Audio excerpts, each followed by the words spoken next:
Rigtig hjertelig velkommen til det her pressemøde, hvor kommissionen vil fremlægge den betænkning, som vi i dag har overdraget til Naalakkersuisut. Jeg vil lige starte med at sige, at jeg vil gerne, at I giver mig lov til at gennemgå de slides, som jeg har, og så vi kan tage spørgsmålene bagefter. Det er sådan, at I så er velkommen til at stille spørgsmål, ikke bare til mig og til næstformanden, men til alle de tilstedeværende medlemmer af kommissionen. De slides, som jeg vil vise, de er temmelig det, der hedder teksttunge. Altså der står en hel masse på alle siderne, stort set. Og jeg kommer ikke til at læse det hele op, men ideen med det er sådan set, at I så kan tage den med hjem, og så kan I faktisk bruge den senere og læse op på det, hvis der er noget, I gerne vil have fundet ud af. Så de skulle gerne kunne hjælpe jer. Som I kan se, så ser betænkningen sådan der ud. Kan vi måske få et billede af den.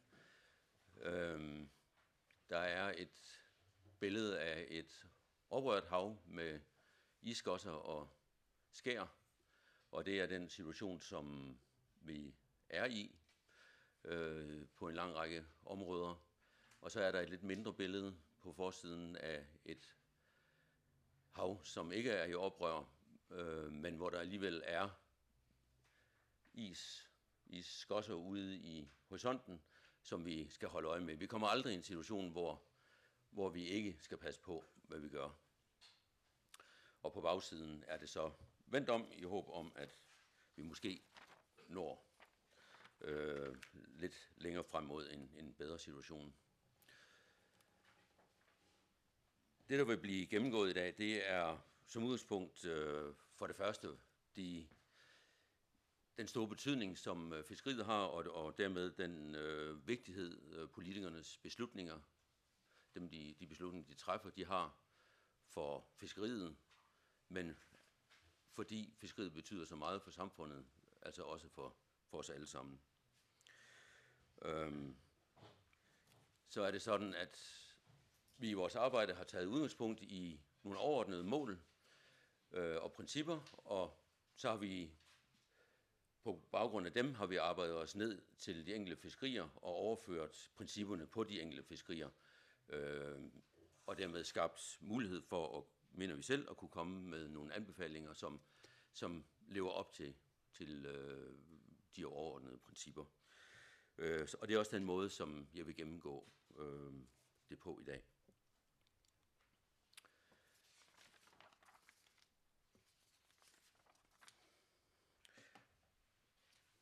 Fiskeriet er Grønlands absolut vigtigste erhverv, og kvaliteten af beslutningerne, som træffes, er helt afgørende for det samfund, vi får i fremtiden, og den velfærd og velstand, vi kan opnå. Og de beslutninger, der træffes, har altså vidtrækkende konsekvenser. Og det gælder på tværs af fiskerierhvervet og for hele samfundet. Vores betænkning indeholder en række konkrete anbefalinger, som kommissionen står bag, og så er der nogle få anbefalinger, som ikke alle i kommissionen har kunne støtte, men hvor der er mindretalsudtalelser. Og baggrunden for begge dele, altså for anbefalingerne og for mindretalsudtalelsen, kan man læse i betænkningen. Og jeg kan sige, at der er lavet et meget stort arbejde og mange analyser for, at vi kan nå frem til, de anbefalinger, vi kommer med. Vi er nået frem til nogle hovedbudskaber, som vi synes er vigtige, at I får med. For det første er der det budskab, at ressourcen skal bevares for fremtiden. Det er det vigtigste budskab, der er. Det er, at ressourcen skal være der. Vi skal have noget at fiske, ellers er alle andre budskaber sådan set ligegyldige. Og det, som er så vigtigt ved det, det er jo, at ressourcerne skal være der ikke bare for vores generation, men for fremtidige generationer, sådan at vi sikrer, at de også har et fiskeri. Og med den betydning, som fiskeriet har, så er det jo altså vigtigt for hele samfundet, at det gælder. Det næste, det er, at vi anbefaler, at man skal give fiskerierhvervet faste rammer og forudsigelige rammer, fordi forudsigelige rammer er helt afgørende for, at man kan få man kan tilrettelægge sit fiskeri. I øjeblikket er det sådan på nogle fiskerier, at der er konkurrence, det der hedder olympisk fiskeri. Der er kun en samlet kvote. Man er nødt til at gå ud og fiske i hvilket som helst slags vejr, for ikke at komme bagud. Man er nødt til også at fiske på de forskellige bestande, selvom de måske ikke er optimale, at skallen er dårlig, eller noget andet, at prisen ikke er så god. Så det er virkelig vigtigt for at optimere fiskeriet, at man har mulighed for at planlægge sin indsats og sine investeringer.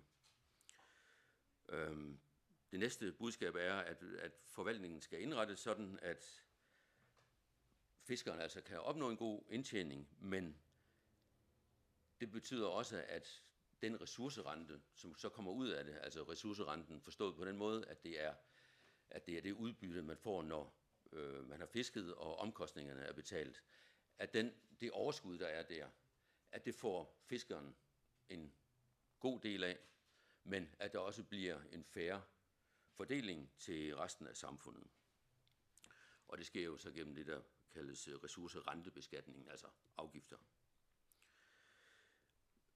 Vi har så et fjerde budskab, som hedder armslængdeprincippet.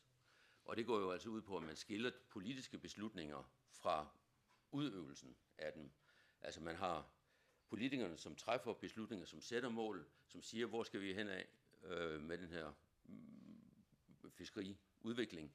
Og så har man en forvaltning, som rent faktisk gennemfører det. Og vores opfattelse er, at der skal sættes en skillelinje mellem de to. Det femte er, at hvis man vil fordele ejerskabet til rettighederne, jamen så må det ikke ske derved, at man forøger fiskerikapaciteten. Det må ikke ske ved, at der kommer flere fartøjer ind, men det skal ske på en anden måde.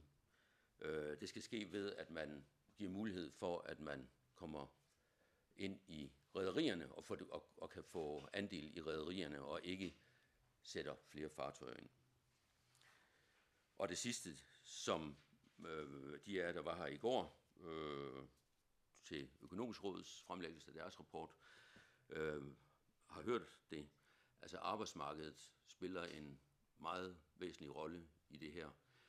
Vi skal have sørget for, at de fiskeripolitiske tiltag bliver koordineret med de arbejdsmarkedspolitiske tiltag. Vi er i en situation nu, hvor der er mangel på arbejdskraft. Vi er i en situation, som jeg vil vise lige om lidt, hvor der er for mange, der fisker på nogle områder, og det skal simpelthen koordineres, og det skal koordineres arbejdsmarkedsmæssigt, og selvfølgelig også med inddragelse af uddannelsessektoren. Så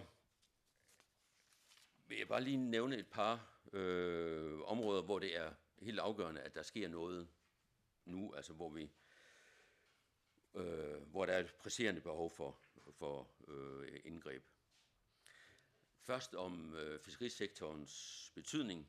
Altså 95% af vareeksporten stammer fra fisk og skaldyr, og det er ovenikøbet sådan, at en stigende del af det, der hedder bruttoværditilvæksten, altså den værdi, som kommer ud af, at man fisker og frem til man sælger den, at den har været stigende for fiskeribranchen, i modsætning til andre brancher. I kan se den øverste linje, altså i 2010 havde man en procent på 14,5, i 2019 er den 20,7. Altså, så der sker virkelig noget, der udvikles i fiskeriet, i dele af fiskeriet.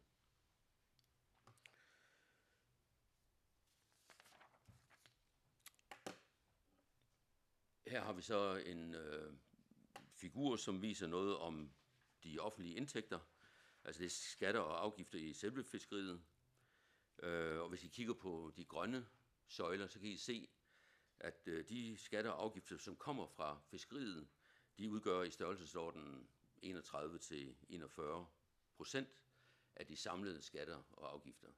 Så det er igen blot for at understrege betydningen af fiskeriet. De blå søjler, det er hvis man tager bloktilskuddet med i betragtning, så er det klart, at så er procentsatsen for hvor stor en del fiskeriet udgør mindre, men det er sådan set mest interessant at se, hvor stor en del fiskeriet udgør af det, som vi selv bringer i landskassen, af vores opfattelse. Og lidt mere om betydningen. Hvis I ser på den blå linje sådan øverst, det er simpelthen omsætningen i fiskerierhvervet. Og der skal I kigge ud på højre side, og der kan I se, at i 2019, der var vi oppe på 7 milliarder kroner, som fiskeriet har af omsætning.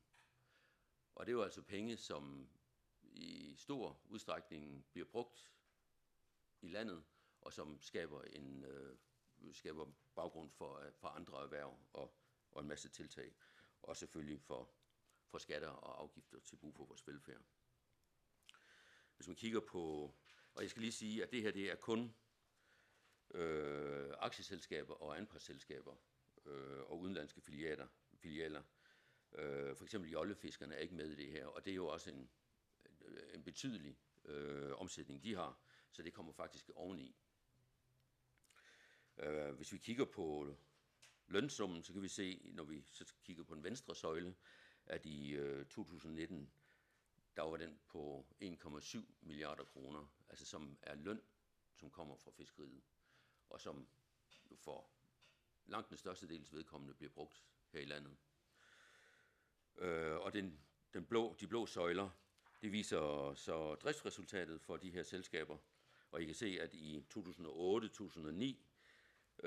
var det ikke særlig meget, der var i driftsresultat, men så sker der ellers noget, og i 2019, der er vi helt oppe på 800 millioner kroner, som er driftsresultat i fiskeriet. Hvilket jo siger lidt om hvad kan man sige, potentialet for samfundet. Hvor meget vi kan få ud af det. Det næste slide, det viser bare, at fiskeriet selvfølgelig også har kæmpestor betydning for kommunerne og for deres indtægter. Hvis vi bare kigger ud på den højre, hvor vi har sammenlagt tallene, kan vi se, at i 2020, der er den samlede indhandlingsværdi på 1,29 milliarder kroner. Og det er jo penge, som går ind i kommunerne på den måde, at arbejdskraften på fabrikkerne jo betaler skat, som blandt andet går til kommunerne. Så skal vi lige se på, hvordan det går med forvaltning af de enkelte bestande i forhold til den biologiske rådgivning. Hvis vi kigger først på det havgående fiskeri, de grå søjler, det er rejefiskeriet, og den blå, det er havgående hellefisk ved vest, og den grønne havgående ved Østgrønland hellefisk, og den mørkeblå, det er torsk ved Østgrønland. Men der kan I se, at for så vidt angår hellefisk og rejer, der holder vi os faktisk fint til den rådgivning, der er. Så der er ikke en udfordring på den biologiske side i forhold til hellefiskefiskeriet og rejefiskeriet, når vi taler om det havgående fiskeri. Sådan er det ikke helt, når vi er kystnært.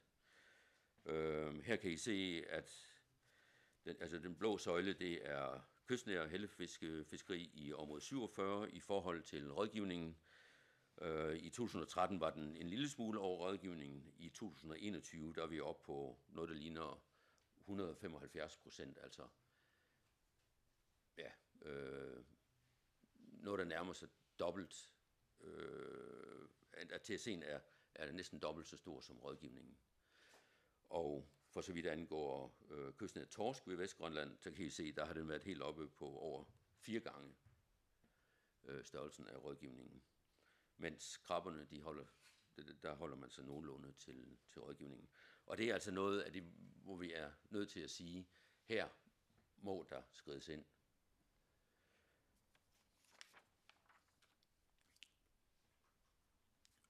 I hellefiskeriet og det kystnære fiskeri på krabber, torsk og stenbider, jamen der kan vi også se, at der simpelthen er flere og flere, der har fået licens til at fiske. I 2013 havde vi 1588, og i 2020 er vi oppe på noget, der ligner 2050, 2044 for at være helt præcis. Og det er altså en stigning i antallet af licenser i den periode, hvor man så har haft en TSC, som ligger over rådgivningen.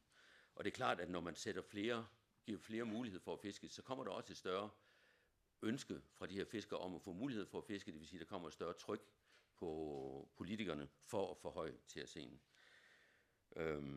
Og det er også klart, at sådan noget det er meget risikofyldt. Og nu er det sådan, at fiskeripriserne, ikke mindst hellefiskepriserne, er gået vores vej i de sidste år. Så vi har faktisk, på trods af den her for høje beskatning, som man kalder det, altså for høje fiskeritryk, så har der været en forretning i at fiske stadigvæk. Men det er klart, at det er risikofyldt. Og det skal man jo så... Og det betyder også, at fiskeriet og hele erhvervet er meget sårbart i forhold til, hvis priserne falder. Og det her det er jo så samtidig med, at der mangler arbejdskraft i mange dele af samfundet i øvrigt. Den her slide den viser blot noget om aldersfordelingen.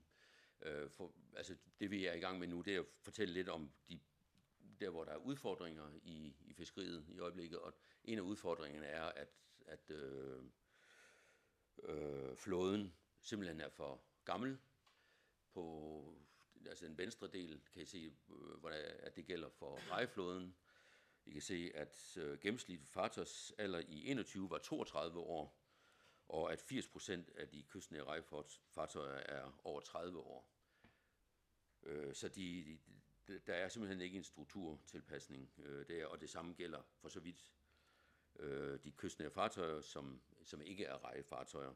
Der er en hel del, som er ret nye, men I kan også se, at der er mange rigtig gamle.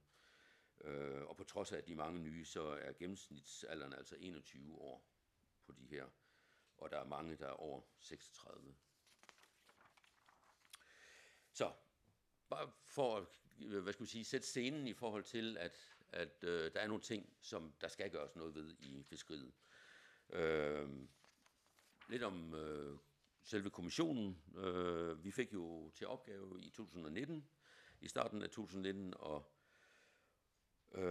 komme med anbefaling til en fiskerilov, som skal påvirke fiskerisektorens udviklingsmuligheder og være med til at sikre, at samfundet varigt får mest mulig gavn af erhvervet og af havets ressourcer. Det er det, vi er sat i verden for. Og ideen med det er selvfølgelig, at ressourcerne i havet, de skal danne et grundlag for, at vi kan få en bedre velfærd i det grønlandske samfund. Vi skal prøve at optimere fiskeriet, sådan at det giver et større afkast, sådan at velstanden og velfærden den øges. Og der er i betænkningen en lang række anbefalinger, som er konkrete, men der er jo også en del, som er mere principielt karakter. Jeg kan sige, at vi har i den periode, vi har eksisteret, har vi holdt 15 møder, hvilket stort set er et møde hver anden måned. Vi har været igennem 212 bilag, og de er ikke alle sammen ganske små, kan jeg hilse og sige. Der ligger 23 baggrundsnotater, som alle og enhver er meget velkommen til at kigge på, og de ligger på Naalakkersuisuts hjemmeside. Og så har vi i selve betænkningen har vi samlet anbefalingerne, sådan man simpelthen kan gå dem igennem. Og som et kuriosum kan jeg sige, at det bilag, det fylder 20 sider, og det er altså kun anbefalingerne. Medlemmerne, det er altså for det første 3 uvildige, som altså ikke repræsenterer nogen interesser, og så er der dem, der repræsenterer interesser, nemlig kommunerne og Grønlands Naturinstitut, KNAPK, SKRA, APK, SIK, Arbejdsgiverforeningen, Nusuga, revisionsselskaberne og bankerne. Og så har vi været så heldige også at have fagligt tilforordnet fra forskellige departementer, selvfølgelig Fiskeri, GFLK, Skattestyrelsen, Finans- og Indrigsanliggender, og sociale anliggender og arbejdsmarked. Ja. Og så kom der så i slutningen af 2019 en tilføjelse, hvor vi fik politisk tilforordnet en fra hvert parti med. Og det var på den måde, at vi holdt et særskilt møde, hvor de deltog. Og det har altså været en fra hvert parti. Og jeg kan sige, at også altså i høj grad har de politisk tilforordnede bidraget til, at vi har foretaget undersøgelser og analyser, og som er blevet en del af vores anbefalinger, eller har ligget til grund for vores anbefalinger. Som sagt, så er vores arbejde, det foregår på den måde, at vi starter med de overordnede principper, og så arbejder vi os ned til de mere konkrete anbefalinger. Et væsentligt princip er, at fiskeressourcen er samfundets ejendom. Og det kan man sige, selvfølgelig er det, og så videre, men det er jo ikke nødvendigvis sådan, eller det er i hvert fald ikke noget, som spejler sig i den nuværende fiskerilov. Fordi vi anbefaler faktisk, at det konkret kommer til at stå i loven, at udnyttelsesretten, den skal begrænses i tid. Man har ikke en ret til at bruge af vores fælles ressourcer i al evighed, men har den i en periode. Så skal der knyttes vilkår til den rettighed. Blandt andet et vilkår om, at man skal betale for at bruge den, sådan at der altså kommer noget tilbage til samfundet. Men det hele det hjælper jo ikke så meget, at ressourcen er samfundets ejendom, hvis der ikke er nogen, der fisker den. Så en anbefaling, vi også har, det er så, at der konkret skal stå, at der er en pligt til at udnytte den ressource. Når man har fået en rettighed, så skal den bruges, ellers så holder man op med at have den. Og det er klart, at der kan være overgange, hvor man er ude af stand til og sådan noget, og det er med nogle undtagelser, men det er hovedreglen. Man skal bruge den rettighed, som man får tildelt. Armslængdeprincippet, ja, det er jo så den anbefaling, vi har om, at man skiller politiske beslutninger fra administrationen af de her beslutninger fra hinanden. Og det betyder konkret, at vi mener, at det skal stå i fiskeriloven, at der skal være et armslængdeprincip. Det skal stå i fiskeriloven, at der skal være en særlig licensstyrelse. Og det skal være en styrelse, som har nogle lovbundne opgaver, som man ikke kan anke eller have rekurs, som det hedder, til departementet.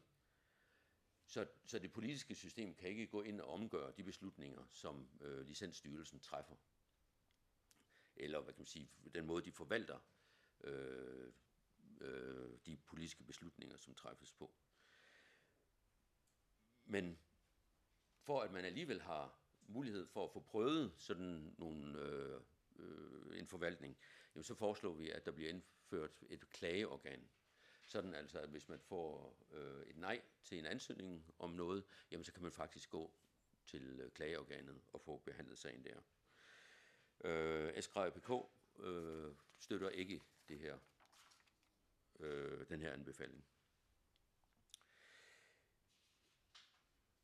Vores første budskab, det handlede om biologisk bæredygtighed, og det er selvfølgelig også et helt overordnet princip, og derfor skal jeg selvfølgelig også omtale det her.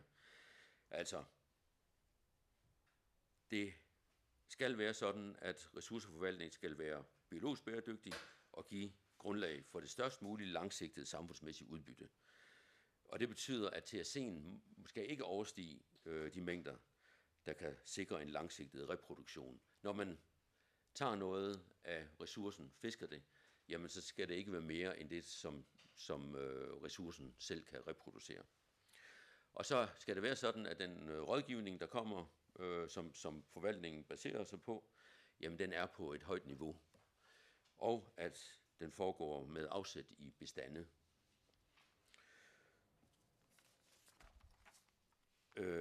Og som en konsekvens af princippet om biologisk bæredygtighed, der følger også, at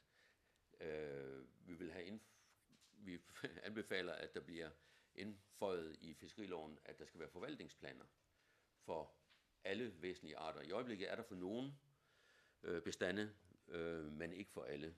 Det skal der, fordi det er helt afgørende for, at man kan sige, at fiskerne og rederne får den sikkerhed, at de ved, at de kan regne med noget, at de kan få en ro til at investere, sådan at de kan fiske optimalt. For de her forvaltningsplaner, de er jo ikke et år, eller de strækker sig ud over en periode, og det giver altså den her sikkerhed for erhvervet. Og det skal så ske på baggrund af internationale standarder og principper, og sådan nogle findes. Det har vi meget tidligt været enige om i kommissionen. Det var den biologiske bæredygtighed, og den næste type bæredygtighed, det er så den økonomiske. Fordi igen,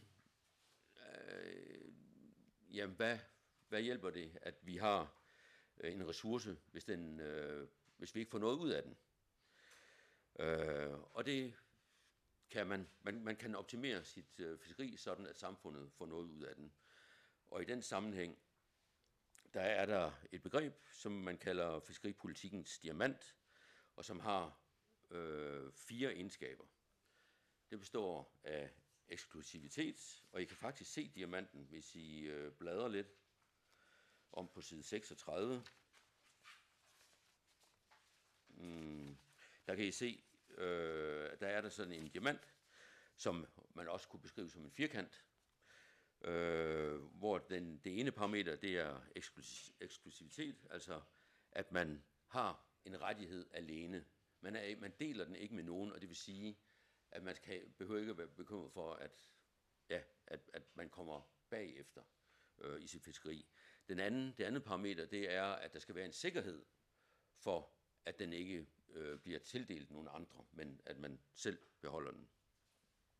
Tredje del er, at sådan en rettighed skal have en vis varighed.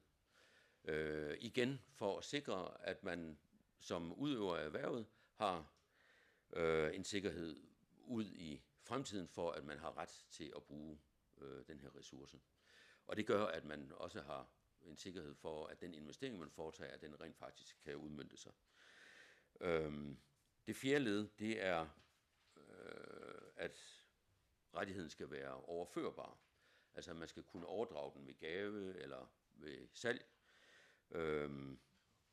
Fordi det indebærer også at selvom man må blive syg, eller af anden grund skal af med sin af sin rettighed, jamen så har den stadigvæk en værdi.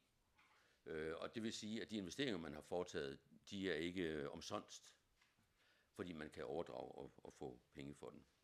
Og alt i alt, hvis man har de 4 egenskaber, jamen så har man det fiskeri, som kaldes individuelt omsættelige kvoter.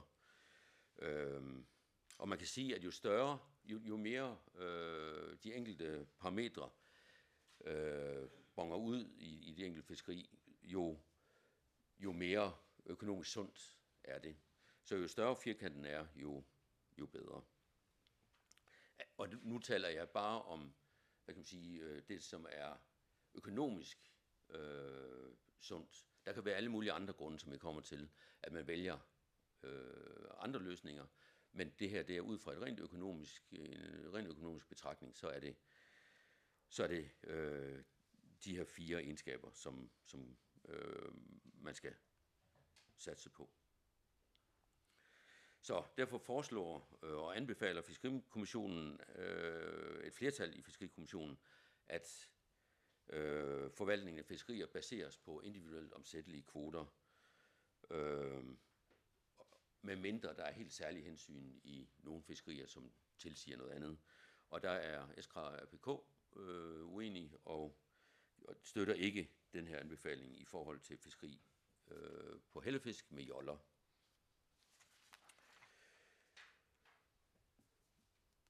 Lidt om ressourcerente og beskatning. Jeg sagde det fra starten. Det er tunge slides, og det er komplicerede emner, eller det er i hvert fald et tungt emne. Men det er altså alle de her ting, som kommissionen har arbejdet med. Og det er alle sammen, efter vores opfattelse, emner, som er vigtige for, at vi kan få et godt fiskeri i fremtiden. Det næste, det er altså om beskatning af det, der hedder ressourcerenten, og ressourcerenten er altså overskuddet fra fiskeriet. Og det, jeg sådan set vil nøjes med at sige om det, det er, at vi anbefaler, at der fastsættes afgifter, der sikrer en langsigtet stabilitet og en fair fordeling af ressourcerenten. Fiskeren skal have så meget, at fiskeren finder det interessant at fiske, og vil optimere sit fiskeri og gøre så meget ud af det som overhovedet muligt og optimere det. Men så skal der så også være en fair del til samfundet. Og det er klart, at det er forskelligt. Selvfølgelig størrelsen af afgiften er forskelligt i forhold til, hvilket fiskeri man taler om, og reglerne om det kan også variere i de forskellige fiskerier. Man kunne sige, hvis vi igen sådan ser helt nøgternt økonomisk på det, jamen vores anbefalinger, de skal simpelthen gå på alle sammen, at vi går imod det mest optimale økonomiske fiskeri, det der giver det største udbytte til fiskerne, det der giver dermed det største udbytte til samfundet. Men det betyder bare, at der vil være nogle elementer, som vi ikke tager i betragtning, og som man af politiske grunde og helt åbenbare grunde ønsker at tage i betragtning. Og dem behandler vi under begrebet social bæredygtighed. Og det kan for eksempel være hensynet til at sikre arbejdspladser. Det kan godt være, at en anbefaling om en bestemt ordning i fiskeriet betyder, at man mister arbejdspladser, fordi det bliver meget effektivt. Og så kan det godt være, at man siger politisk nej, det ønsker vi faktisk ikke, vi ønsker hellere at bevare nogle arbejdspladser. Det har også noget med bosætning at gøre. Hvor vil man gerne have fiskeriet, hvor vil man gerne have landingerne af fiskene. Så kunne der være et hensyn til unge fiskere, og alle her ved, at der i hvert fald er et ønske om et hensyn til spredning af ejerskab i fiskeriet.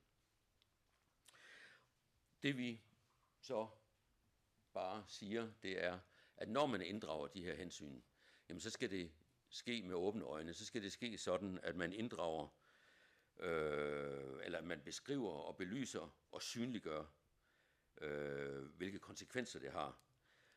Hvis man kigger på diamanten, og vi ser den optimale store firkant, jamen hvis man foretager sig noget, som ikke er økonomisk optimalt, jamen så skal vi kunne se, hvad det er, det koster, for at kunne forudse konsekvenserne, og hvor meget mister vi som samfund ved at gøre det. Og det er klart, at i den sammenhæng, når man tager de her hensyn, så skal det også ske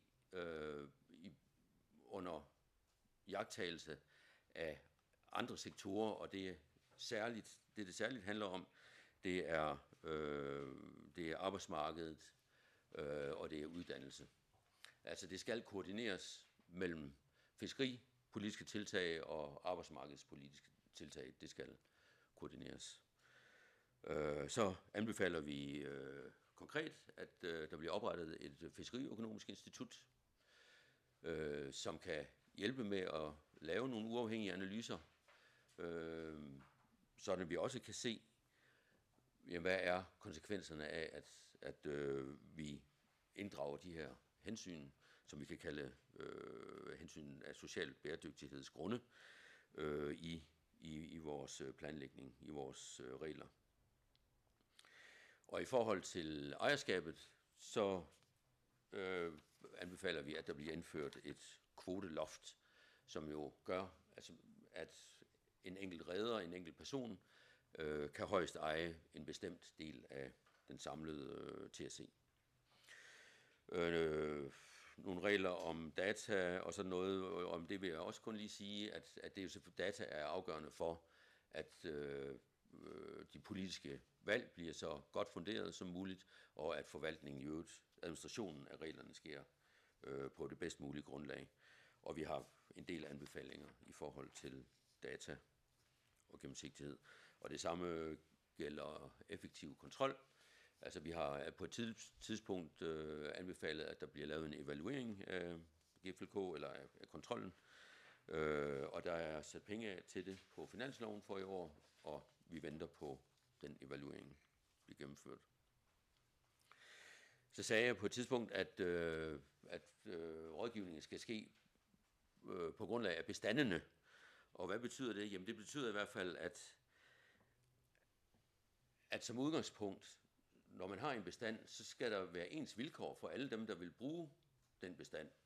Det skal ikke være sådan, at nogen tilfældigvis har nogle vilkår ved fiskeriet på den bestand, og andre har nogle andre vilkår. Der må være lighed for loven. Det må være sådan, at vilkårene er ens. Og der kan vi bare lige kort sige her, at det er jo tydeligt på fiskeri efter rejer ved Vestgrønland, der taler om en bestand, men der er to sæt af regler. Der er det indskærsfiskeri, eller det kystnære fiskeri, og der er det havgående fiskeri, og de har meget forskellige vilkår. Hvorfor er det sådan? Det behøver ikke at være sådan, og det bør helt grundlæggende ikke være sådan. Hvis man ændrer på det, så har det en masse konsekvenser, som man skal tage i betragtning, og det kommer jeg tilbage til. Så hvis man fraviger også det hensyn, så skal det selvfølgelig være, fordi der er helt særlige grunde, som taler for det.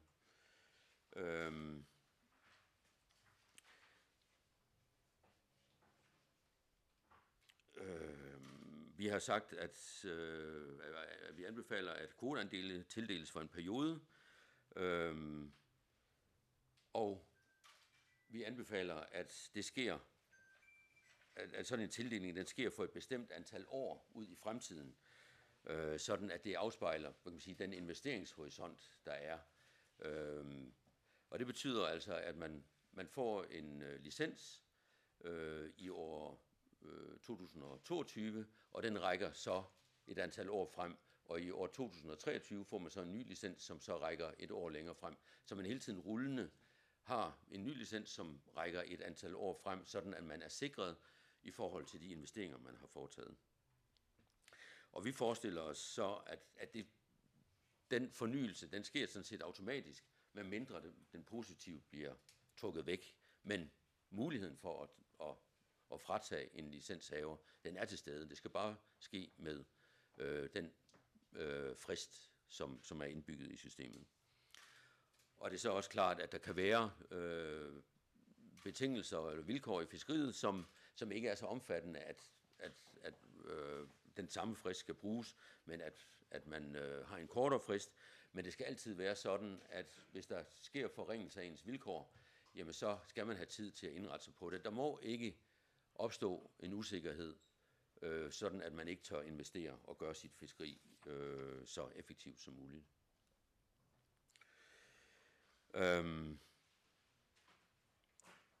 Hvis der så falder kvoteandele tilbage til samfundet, så skal de jo fordeles igen. Og der bliver vi jo så nødt til at have et system, som gør det. Og det vi foreslår og anbefaler, det er så, at det sker ved en licitationsmodel, hvor man simpelthen siger, jamen nu har vi 5% af TSE'en, som er faldet tilbage til samfundet. Det kan være rejere, det kan være hvad som helst. Og det udbyder vi til en auktion eller en licitation. Men for at I kan byde, så skal I opfylde det vilkår og det vilkår og det vilkår. Altså at man sætter nogle rammer, ligesom man ville gøre, hvis det var byggeri eller anden form for licitation. Og så kan man simpelthen byde ind og sige, jamen okay, så vil vi gerne betale så og så meget for den rettighed. Og det er klart, at hvis man så opsiger en licens, så skal det varsles med den periode, der svarer til investeringshorisonten, altså kvoteandelsperioden. Og det skal være sådan, at der er, når man overdrager kvoteandele, så skal det ske gennem en sådan set åben portal, hvor man kan købe og sælge, og hvor der faktisk ikke er et mellemled, som går ind og forholder sig til det, men at alle og enhver faktisk kan gå ind løbende og se, jamen, hvordan er for eksempel kvoteandelene fordelt på rederne til hver en tid.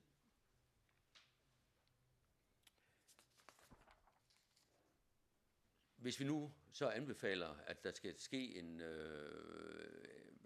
at hver fisker, hver reder skal have en individuel kvote, så skal den jo, der hvor der er olympisk fiskeri, så skal den jo tildeles på en eller anden måde. Og hvordan gør man så det? Jamen det foreslår vi sker ved, at altså på samme måde som man gjorde tilbage i 91 med rejerne, og i 96 for det kystnære fiskeri, at man tager udgangspunkt i, hvad har den enkelte fisker faktisk fanget de sidste 5 år, og så tager man de 3 bedste af de 5 år, og bruger dem som udgangspunkt, og siger, at det er simpelthen gennemsnittet af de 3 år, det er den kvoteandel, som vedkommende så får. Og vi foreslår så, flertal foreslår så, at de så kan omsættes.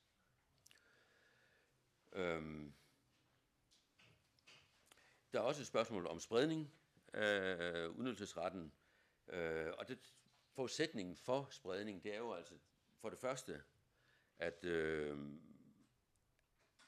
der er en begrænsning for, hvor meget en enkelt reder eller en enkelt fisker faktisk må fange. Og det kan man jo gøre ved hjælp af, at man indsætter et kvoteloft. Og det vil være forskelligt i de forskellige fiskerier.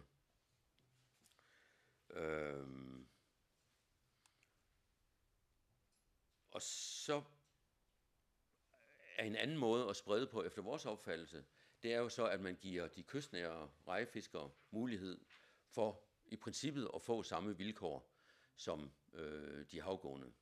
Altså i øjeblikket er det sådan, at de kystnære fartøjer, de har et sæt vilkår, og de havgående har et andet sæt vilkår.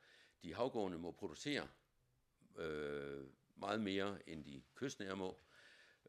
De kystnære, nogle af dem skal producere 100, eller skal indhandle 100%. Nogen har ret til en vis produktion ombord.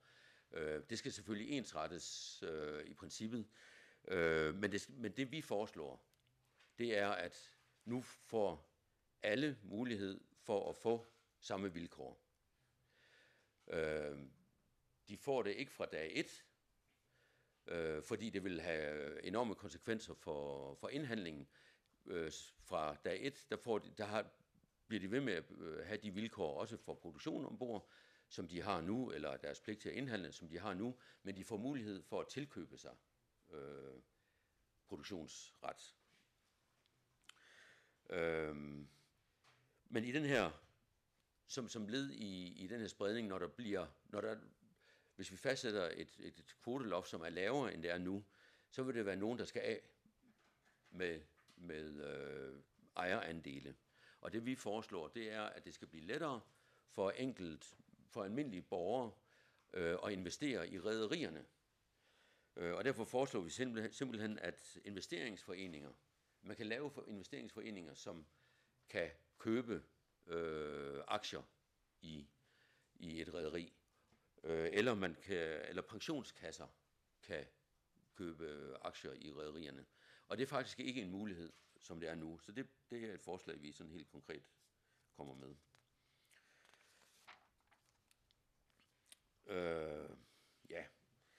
Af hensyn til den bedst mulige udnyttelse af kvoterne, så mener vi, at der som nu fortsat skal være mulighed for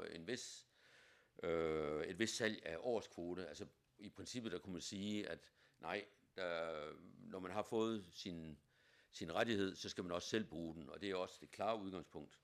Men der kan jo sagtens være omstændigheder, der gør, at man ikke har mulighed for at fange hele sin kvote et enkelt år, og der skal der være mulighed for, at man kan sælge det år. Altså man sælger ikke kvoteandel, man sælger bare årskvote.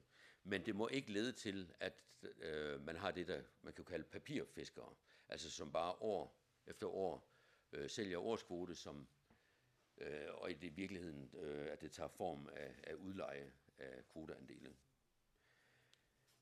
Man skal selv bruge sin rettighed. Det var de overordnede principper. Så nede i forhold til de enkelte fiskerier, ja, der har vi så igen som en start forskellige udgangspunkter. Hvis vi kigger på den her diamant for de kapitalintensive fiskerier, der kan vi se, at der er ikke nogen af de fiskerier, som er helt optimale. De er optimale på 3 parametre: på eksklusivitet, på sikkerhed og på overførbarhed, hvor det havgående og kystnære fiskeri efter rejer, som er individuelt omsættelige kvoterbaseret, bonger ud med 5 på den her skala. Men der er jo et begrænset tidshorisont for, hvor lang tid de kan eje. Så derfor får det fiskeri kun 4. Og det er jo det sådan set også i forhold til det, vi anbefaler, for vi anbefaler jo ikke, at en rettighed bliver evig. Den gule, det er jo så det havgående fiskeri efter hellefisk og pelagiske arter og sådan noget. Og der kan vi se, at den er jo ikke nær så stor, og hvis vi tager teorien alvorligt, så betyder det, at det fiskeri jo faktisk ikke er så økonomisk sundt som for eksempel rejefiskeriet. Fordi der er ikke overførbarhed, der er meget mindre sikkerhed i det fiskeri og så videre. Så det er faktisk kun en trekant, og den er væsentligt mindre end den optimale, hvis man har indrettet sig optimalt. Hvis vi så kigger på det, vi kalder det arbejdsintensive fiskeri, altså det kystnære fiskeri er det først og fremmest, jamen der kan vi igen se, at hvis vi tager den grønne, som er det kystnære fiskeri efter hellefisk med fartøjer, som er over 6 meter, jamen så er det faktisk baseret på IOK, og derfor lige så sundt faktisk som rejefiskeriet.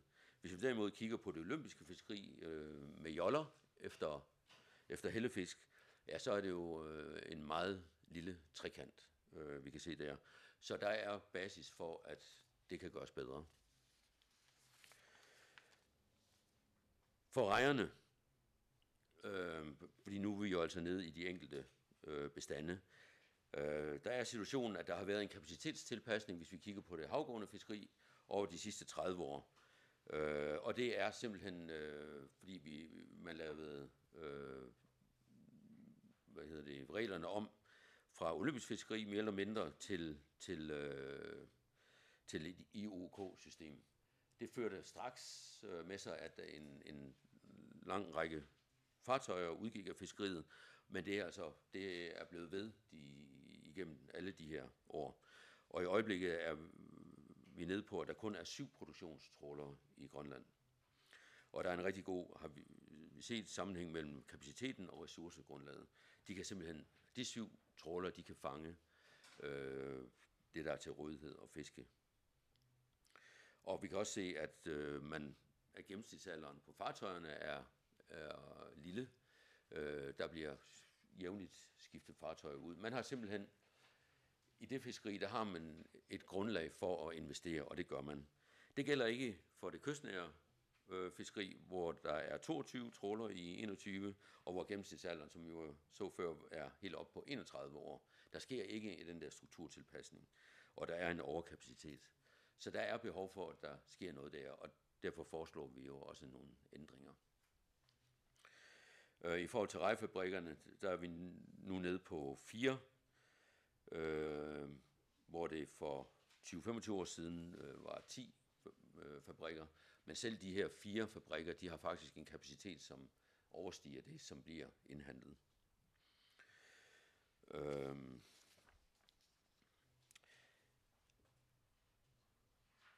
Økonomien i rejsektoren, hvis man bare lige tager det sådan helt kort, jeg vil bare lige tage den allerøverste linje der, hvis vi ser på 2013 og omsætningen, så er det altså i 2013 var den på 1.328.000.000, og i 2019, altså 6 år senere, var den mere end fordoblet, altså på 3,452 milliarder.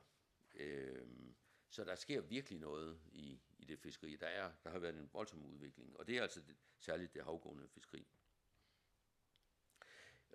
Og det er altså sket på baggrund af en situation tilbage i 90, hvor fiskeriet efter rejer var en underskudsforretning, en lige så dårlig forretning som fiskeriet efter hellefisk kystnæret er nu for mange. Jeg ved godt, det også er godt for nogen, men det er rigtig dårligt for mange. Vi kan også se, at samfundet jo så faktisk har draget nytte af den udvikling. I 2000 altså så kort tid siden som 2007, der var der faktisk ikke nogen indtægter fra afgifter. Og i 2020, der er vi oppe på 260 millioner kroner, som ryger direkte ned i landskassen og ned til vores velfærd. Og det er vi jo klart, det er vi blevet fuldstændig afhængige af nu. Så vores vurdering, det er, at det havgående fiskeri i hvert fald drives noget nær optimalt, men der er behov for strukturtilpasning i den del af fiskeriet, som leverer isede rejer til fabrikkerne. Men det er også vores opfattelse, at hvis man laver om på en regulering i forhold til det, så skal man være meget varsom, fordi små ændringer i reglerne kan føre til have store konsekvenser. Fabrikkerne er meget afhængige af, at der bliver leveret isede rejer. Man vil helst have isede rejer i stedet for frosne. Så der skal være plads til, at erhvervet selv, alt efter priser på verdensmarkedet i forhold til de rejer, der bliver produceret ombord, og de rejer, der bliver landet og produceret på fabrikkerne, at man har en mulighed for at styre det. Man skal ikke være for rigid der.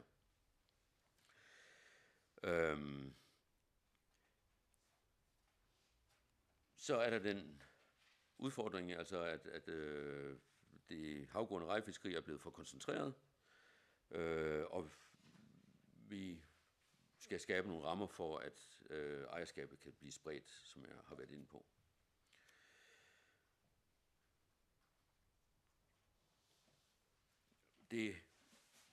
når vi så gerne vil have gjort noget ved det kystnære rejefiskeri, så vil det jo være enkelt at sige, at, jamen, at de kystnære, altså når vi nu gerne vil have, at hele fiskeriet på rejer ved Vestgrønland har det samme grundlag, at så kunne vi jo bare sige, jamen nu giver vi så mulighederne for, at de kystnære fiskere, jamen de kan producere det samme, som de havgående kan. Men det er klart, at det kan vi ikke leve med, fordi der er der er for mange steder, der er afhængige af, at der bliver leveret til land. Så det er helt afgørende, at hvis der sker ændringer i det kystnære rejefiskeri, at så går det ikke ud over de landinger, som kommer til land. Under alle omstændigheder så skal IOK-systemet bevares i rejefiskeriet.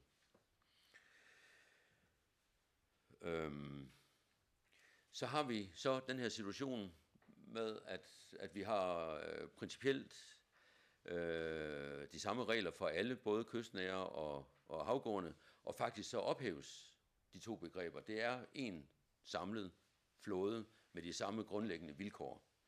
Men samtidig vil vi have, at der skal landes lige så meget, som der bliver nu. Hvordan kan vi gøre det? Det vi er nået frem til i kommissionen, det er, at jamen, det kan kun ske derved, at når de nye regler bliver indført, de nye vilkår bliver indført, jamen så skal det være sådan, at hvis man fastholder de vilkår, man har nu, det enkelte rederi, det enkelte fartøj, har de samme vilkår, som man har nu. Men man får mulighed for at tilkøbe sig andre vilkår. Altså for eksempel får man mulighed for at tilkøbe sig en rettighed til at producere ombord, og med tiden få et fiskeri, der svarer til det, som de havgående fartøjer driver. Og derfor så foreslår vi faktisk, at kvoteandelene, som jo nu bare er én kvoteandel, det bliver delt op i to. En kvoteandel, som er indhandlingspligtig, og en kvoteandel, som ikke er indhandlingspligtig. Og så kan man tilkøbe sig det, man gerne vil af for eksempel, hvis man gerne vil have noget produktion ombord, så kan man tilkøbe sig en kvoteandel, som er ikke indhandlingspligtig.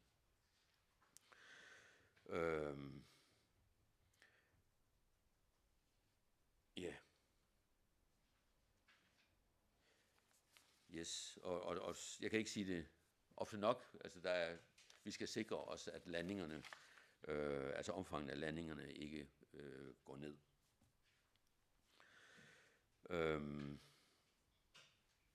Hvordan gør man så det her med, at vi tidsbegrænser de rettigheder, man har, altså den kvoteandel, man har? Jamen det gør vi ved, at vi siger for eksempel på rejerne, at I får en licens, som rækker 10 år frem i tiden, og det gør I hvert år, indtil vi siger noget andet. Så man har altså altid en frist på 10 år til at indrette sig. Og så siger vi, at ejerskabet skal spredes, men det må ikke ske ved at øge antallet af fartøjer.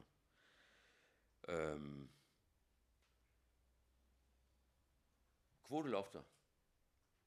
For at kunne skabe et grundlag for at sprede ejerskabet, jamen så anbefaler vi, at kvoteloftet i rejefiskeriet, det sænkes. I øjeblikket er det sådan, at det på det havgående fiskeri er 33%, i det kystnære fiskeri er kvoteloftet 15%. Når det så bliver lagt sammen, så betyder det, at kvoteloftet de facto er 25%. Vi anbefaler for det første, at indirekte ejerskab, det kommer til at tælle med. Det vil sige, at hvis man ejer 49% af et rederi, så tæller det med. De 49% kommer til at tælle med, når man gør regnestykket op, hvor stor kvoteandel man har. I øjeblikket så tæller de 49% ikke med, i forhold til de 33%, som der er i det havgående fiskeri, eller de 15%, der er i det kystnære. Det vil sige, at hvis man ejer 10% af et rederi, og det rederi ejer 10% af TSC'en, eller har en kvoteandel, der er 10% af kvoteandelen, så ejer man selv 1%, har man selv 1% som kvoteandel. Og så har man jo altså lov til at købe mere, så man når helt op på 20. De 20%, det går både på rederier og på enkeltpersoner.